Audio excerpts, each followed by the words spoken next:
क्रम विकास, इवोल्यूशन, ये 10 क्लास का लेसन 4 है और ए इसको कह सकते हैं।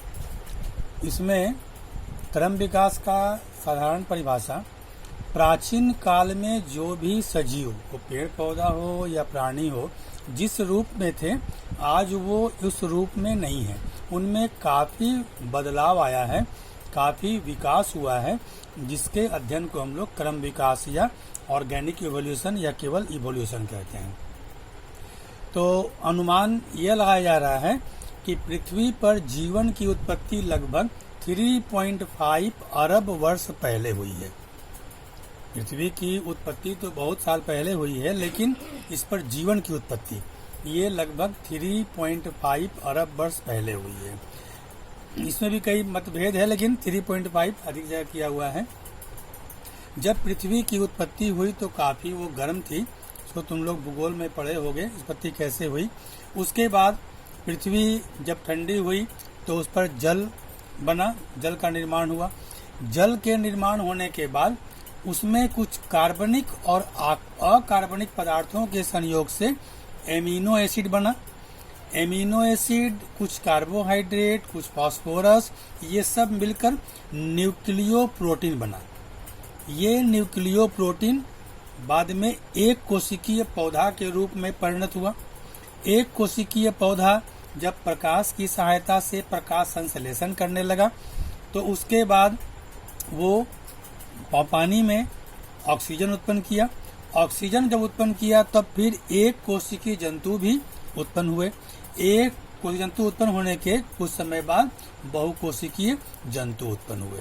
तो ऐसा अनुमान है कि सबसे पहले जो बहुकोशिकीय में जो हड्डी वाले जो प्राणी है, ये स्तन, इसमें अस्थि हड्डी है, तो उसमें सबसे पहले मछली जाति उत्पन्न पहले हुई।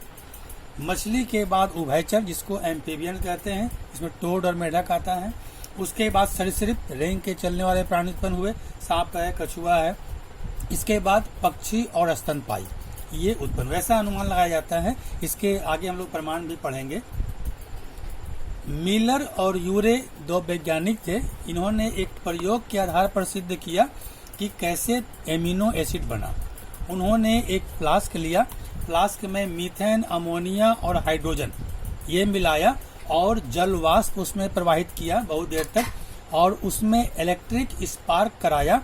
तो कुछ घंटों बाद, कुछ समय बाद एमिनो एसिड का निर्माण हुआ। तो इस प्रयोग से वो सिद्ध किए इसी प्रकार एमिनो एसिड बनने के बाद पृथ्वी पर जीव की उत्पत्ति हुई। तो ये मिलर और यूरे का सिद्धांत था। अब हम लोग पढ़ेंगे कि कुछ जो ऐसे थे वो इवोल्यूशन क्रम विकास के बारे में बताए। उनमें लेमार्क जो था वो विभिन्न देशों का अध्ययन किया और अध्ययन करने के बाद फिलोसोफिक जूलॉजिक नामक एक पुस्तक लिखा। उस पुस्तक का प्रमुख बातें 3 थी: वातावरण का प्रभाव, डायरेक्ट इफेक्ट ऑफ एनवायरनमेंट, अंगों का उपयोग और अनुपयोग, law of use and disuse, उपार्जित लक्षणों की वंशागति, इनहेरिटेंस ऑफ एक्वायर्ड कैरेक्टर्स। ये 3 अपना वो पॉइंट बताया था। तो वातावरण का प्रभाव में बताया था कि पृथ्वी पर जो भी प्राणी है या पौधे हैं उन पर वातावरण का प्रभाव पड़ता था। तो वातावरण जैसे काफी गर्म थी तो उसका प्रभाव पड़ता था, फिर कुछ ठंडी थी तो उसका प्रभाव पड़ता था। ये सभी सजीवों पर ये प्रभाव पड़ता था, ये देखा गया, हम लोग आज भी देखते हैं।